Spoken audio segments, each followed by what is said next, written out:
Hello दोस्तों। तो इंतज़ार का समय ख़त्म हुआ। आशा करता हूँ कि आपको मेरी पिछली कहानी पसंद आई होगी। तो अब समय है नई कहानी का। वैसे मैं आपको बता दूँ कि ये कहानी थोड़ी अजीब है। क्यों? क्योंकि इसे कोई जिंदा आदमी नहीं बल्कि एक आत्मा सुना रही है। जी हाँ, आपने बिल्कुल सही सुना, एक आत्मा। दरअसल कहानी शुरू होती है कुछ लड़कों से। दरअसल वो घूमते घूमते हिमाचल प्रदेश की तरफ जाते हैं और वहाँ पे एक बहुत ही फेमस गांव है जिसे भूतिया गांव कहा जाता है। दरअसल वहाँ पे दिन के समय भी जाने में कोई भी डरता है। तो ऐसे में ये जो दोस्त थे ये वहाँ जाते हैं एक्सपेरिमेंट करने के लिए, एडवेंचर करने के लिए। तो जब वो जाते हैं वहाँ पे और ऐसे में वो घूमते घूमते उन्हें कुछ कुछ एक्सपीरियंस भी होता है। कभी कभी उन्हें लगता है कि जैसे कोई उन्हें छुप के देख रहा है, कभी उन्हें कुछ अजीब आवाज़ें आती हैं। और ये सब होने के बाद आखिरकार वो गांव से बाहर आते हैं और फिर वो एक पेड़ के वहाँ पे मतलब लंच लेते हैं। फिर वो वहाँ से निकल आते हैं। दोस्तों मैं यहाँ पे बता दूँ कि वे लोग वहाँ पे दिन के समय गए थे। तो लंच लेने के बाद जब वो वापस आते रहते हैं तो अचानक से एक लड़के की हालत ख़राब हो जाती है। वो अजीब तरह का व्यवहार करने लगा, अजीब अजीब तरह से चिल्लाने लगा। ऐसा लग रहा था कि जैसे उस पर कोई साया आ गया हो। खैर, बहुत सारे लोगों को पहले तो उन्होंने उसके मतलब माता पिता ने उसे डॉक्टर को दिखाया पर कोई फ़ायदा नहीं। फिर बाद में उसके माता पिता उसे ओझा के पास लेके गए। फिर बाद में अलग अलग ओझा के पास लेके गए और आखिर में वो इसे एक मौलाना जो कि बहुत ही फेमस था, बहुत ही प्रसिद्ध था, उसके पास ले जाते हैं। और वो मौलाना जो था वो अपनी मंत्र शक्ति से, तंत्र शक्ति से उन्हें मतलब उसकी आत्मा को बांधने की कोशिश करता है और वो काफ़ी हद तक उसे कंट्रोल करने में कामयाब भी हो जाता है। पर जब वो पूरी तरह से उसे मंत्र शक्ति से बांध देता है तब उसके बाद वो उस आत्मा से रिक्वेस्ट करता है कि अपने बारे में बताने के लिए। वो मौलाना उससे पूछता है कि कौन हो तुम, क्या कर रहे हो यहाँ पे, क्यों यहाँ पे हो, इसे क्यों परेशान कर रहे हो। फिर इसके बाद वो जो आत्मा थी वो एक हैरान करने वाली कहानी सुनाती है। और कहानी शुरू होती है एक आर्मी वाले से। दरअसल उसी गांव में पहले हर घर से लोग आर्मी ज्वाइन करते थे। वहाँ पे बच्चा जैसे ही बड़ा होता है वो खुद को एक्सरसाइज, फिजिकल फिटनेस, इन सब चीज़ों में डुबो लेता था और इसीलिए वहाँ पे मतलब उस गांव से ज़्यादातर लोगों का सिलेक्शन आर्मी में होता था। तो ऐसे में वो लड़का काफ़ी साल बाद आर्मी की ट्रेनिंग कंप्लीट करने के बाद वो करीबन 5 या 6 साल बाद गांव लौट रहा था।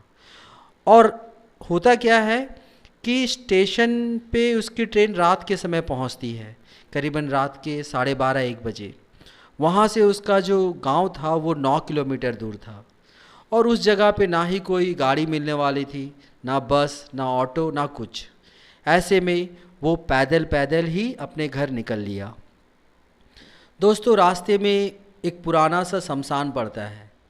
लोग उस जगह से भी काफ़ी खौफ खाते हैं पर ये तो था आर्मी वाला। तो ये बेचारा क्या करता है, ये आराम से चलता हुआ जाता है क्योंकि इसे तो पता ही नहीं कि वो जगह ऐसा खौफनाक है। तो रास्ते में जो वो शमशान होता है ये चुपचाप वहाँ जा कर के पानी भर के मतलब अपना कैन को पानी भरता है पानी से और वहाँ से निकल आता है। वहाँ उसे कुछ कुछ अजीब लगता है पर वो उन सब चीज़ों को इग्नोर करता है क्योंकि दोस्तों जो इंडियन आर्मी वाले होते हैं उनका दिल बहुत ही मजबूत होता है। तो इन छोटी मोटी बातों से उनको कुछ असर पड़ने वाला नहीं था। फिर वो सीधा वहाँ से जाता है और धीरे धीरे वो गांव के एकदम करीब पहुँच जाता है। अब कुछ ही मिनट पे उसका गांव था, बस उसे एक लकड़ी की पुल पार करनी थी और उस पार उसका गांव था। फिर क्या था, वो धीरे धीरे उस लकड़ी की पुल को पार करता है और जैसे जैसे वो उस लकड़ी की पुल को पार करता जाता है अचानक से वो सामने देखता है कि पुल के नीचे एक पेड़ के सामने आग के चारों तरफ कुछ औरतें अर्धनंग अवस्था में डांस कर रहे हैं, घूम घूम के डांस कर रहे हैं। वो समझ जाता है कि कुछ तो गड़बड़ है। उसकी हिम्मत नहीं हुई कि वो वहाँ से गुजरे। तो वो डर के वहीं पे ही छुपकर सब कुछ देखने लगता है। वो अजीब तरह से डांस कर रहे थे और डांस करते करते अचानक से एक औरत, जिसे ये आर्मी वाला, वैसे इसका नाम मैं बता दूं, इसका नाम था सुधीर। तो ये जो सुधीर है ये जानता था, दरअसल वो उसकी दोस्त की पत्नी थी। तो उसकी दोस्त की पत्नी अपने हाथ में एक बिल्ली लेके आती है, काली बिल्ली। और फिर क्या था, एक दूसरी औरत उस बिल्ली का सर काट देती है और सब लोग मिलके उसका खून पीने लगते हैं। वो अजीब तरह के मंत्र उच्चारण कर रहे थे, जिसे सुनकर इसके भी रोंगटे खड़े हो जा रहे थे। खैर, वो काफ़ी देर तक वहीं रहा। फिर आखिर में 4 बजे के आसपास वो हिम्मत करके वहाँ से निकलता है और सीधा अपने घर की तरफ जाता है।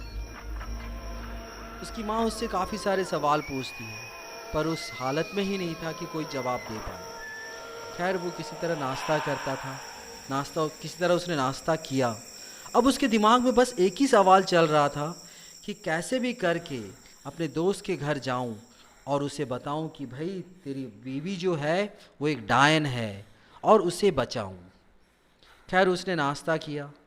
तभी जब वो नाश्ता कर रहा था तो उसने देखा कि 2 लाशें एक के बाद एक, मतलब लोग 2 लाशें एक के बाद एक करके लोग ले जा रहे थे। जब उसने पहली लाश को देखा तो वो चुप रहा, मतलब उसने कुछ कहा नहीं। दूसरी लाश पे उसे थोड़ा अजीब लगा।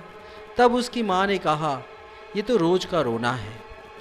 जब भी कोई डायन का डांस या उसको पूजा पाठ करते हुए देख लेता है तो गांव में 7 लोगों की बलि निश्चित है, 7 लोग जरूर से मारे जाते हैं।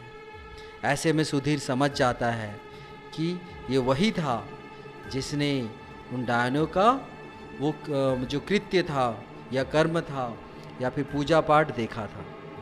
खैर, वो अपनी माँ के सामने चुप रहता है और सीधा अपने दोस्त के घर जाता है। जैसे ही दरवाज़ा खुलता है, पहले तो वो दोस्त के घर में जाके दरवाज़ा खटखटाता है और जैसे ही दरवाज़ा खुलता है तो तभी दरवाज़ा खुलते ही वो देखता है कि उसकी दोस्त की पत्नी सामने खड़ी रहती है। इसकी तो हालत ख़राब हो जाती है। यहाँ उसकी दोस्त की पत्नी उसे कहती है अंदर आने के लिए, पर सुधीर कहाँ अंदर जाने वाला था। उसे मानो काटो नहीं खून, मतलब काटने से भी उसके शरीर से खून नहीं निकलेगा, उसका पूरा खून जैसे जम चुका था। डर के मारे उसकी हालत ख़राब हो रही थी, पर वो कोशिश कर रहा था कि इस डर का पता सामने वाले को ना चले। वो बहुत मुश्किल से खुद को संभाल रहा था। ऐसे था तो वो आर्मी वाला, पर ये सब चीज़ें अच्छे को डरा देती है। और तभी उसका दोस्त रमेश वहाँ पहुँचता है। वो उससे कहता है, रमेश तुमसे कुछ ज़रूरी बात करनी है, थोड़ा मेरे को शाम को मिलो। फिर क्या था, शाम के समय वो रमेश से मिलता है और बातों ही बातों में, पहले तो बोलचाल मतलब हाय हेलो से स्टार्ट करते हैं और बातों ही बातों में सुधीर ने उसे सारी बात बता दी। ये सुन के रमेश बहुत ही ज़्यादा गुस्से में आ गया और वो काफ़ी कुछ मतलब भला बुरा सुधीर को कहने लगा। रमेश बहुत गुस्सा हो जाता है और सीधा वहाँ से चला जाता है। उसने ये भी कह दिया, अगर तू मेरा दोस्त नहीं होता तो मैं तुझे मार देता। फिर क्या था, रमेश चला जाता है, पर सुधीर अब भी सोच रहा था कि कैसे वो अपनी दोस्त को बचाए। उसे उसके दोस्त को बचाना ही होगा। वैसे इधर क्या होता था कि बीच बीच में लोग मरते रहते थे। गांव में एक अजीब सा मातम था। लगभग हर घर से कोई ना कोई मर चुका था। पूरा गांव जैसे लगता था कि किसी श्राप से ग्रसित था। हर घर में दुख दर्द तकलीफ। बहुत सारे लोग तो गांव छोड़ के जा चुके थे। अब बस कुछ ही परिवार उस गांव में रह गया था। पता नहीं ये चुड़ैलें क्या चाहती थी। यही सब सोच सुधीर को काफ़ी ज़्यादा परेशान कर रहा था और इधर उसकी छुट्टियां भी ख़त्म हो रही थी। वो रमेश की मदद करना चाहता था, उसे बचाना चाहता था, पर रमेश तो उसे कोई मौका ही नहीं दे रहा। फिर एक दिन रमेश उसके पास आया और उसे कहने लगा कि मैंने इस बारे में काफ़ी सोचा, मुझे माफ़ करना। वो अपने पिछली व्यवहार के लिए सुधीर से माफ़ी मांगता है और वो कहता है कि मैंने इस बारे में काफ़ी सोचा और मैंने भी पाया कि हमारे घर में एक भी भगवान की फ़ोटो या मूर्ति या कुछ भी नहीं है। और मैं ये भी देखता हूँ कि रात के समय अचानक से मेरी बीवी पता नहीं कहाँ गायब हो जाती है। तो फिर क्या, दोनों इस बारे में बात करने लगते हैं और सुधीर रमेश को कहता है कि अगर तुम उस जगह देखना चाहो तो मैं तुम्हें दिखा सकता हूँ।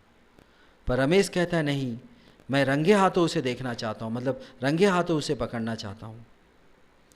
तो फिर क्या हुआ, रात के समय वो एक बहाना करके अपने घर से निकल जाते हैं कि किसी दूसरे गांव जा रहे हैं और वे उसी पुल के वहाँ पे छुप कर बैठ जाते हैं, उस पुरानी सी ब्रिज के वहाँ पे छुप कर बैठ जाते हैं। 11:30 12 और करीबन 12:30 के आसपास अचानक से वो जगह काफ़ी वीरान, एक अजीब तरह का लगने लगता है, जैसे एक अजीब तरह की मनहूसियत उस जगह में छा गई हो। पेड़ पौधे सब कुछ एक अजीब सा माहौल हो गया था। और ऐसे में सुधीर और रमेश देखते हैं कि कुछ औरतें काले लिबास में वहाँ पे पहुँचती हैं। वो काफ़ी खौफनाक दिख रही थी, चारों तरफ मौत का साया था।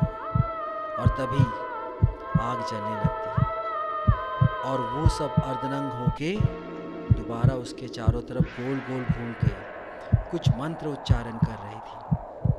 किसी के हाथ में चाकू था तो किसी के हाथ में एक कटा हुआ सर था किसी जानवर का, किसी के हाथ में कुछ था तो किसी के हाथ में कुछ, ऐसे ही चल रहा था।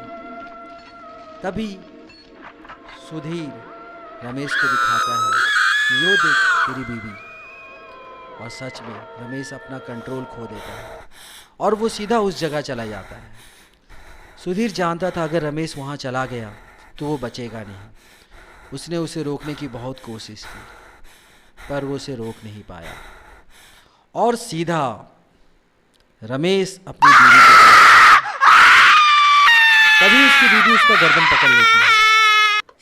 उसमें इतनी ताकत आ गई थी कि वो रमेश को उठा देती है।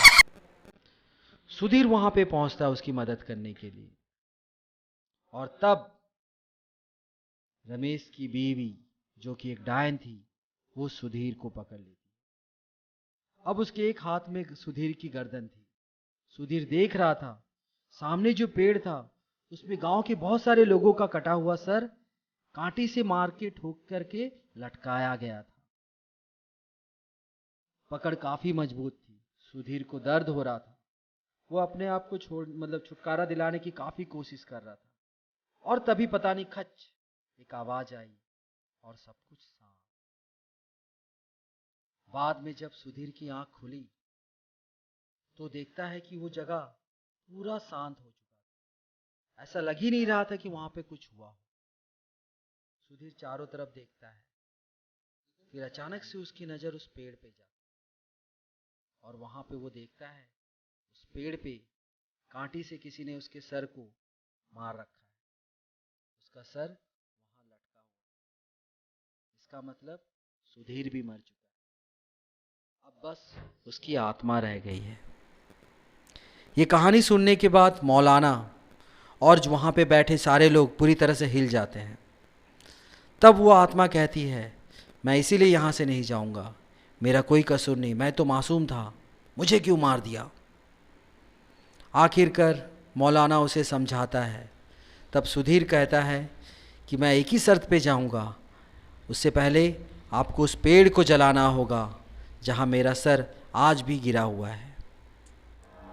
फिर क्या था, जैसा उस आत्मा ने कहा वैसे ही किया गया और इस तरह से सुधीर की आत्मा को मुक्ति मिली। दोस्तों, मुझे आशा है कि आपको ये कहानी पसंद आई होगी। वैसे ये कहानी सच्ची कहानी पे सच्ची बातों पे आधारित है। तो मैं आपसे आशा करता हूँ कि प्लीज़ लाइक, कमेंट्स, सब्सक्राइब करना ना भूलें। दरअसल कुछ ऐसे ही घटना हिमाचल प्रदेश की गोद में स्थित एक गांव में हुआ था। तो उसी को ही मैंने आपके सामने प्रस्तुत किया है। Thank you.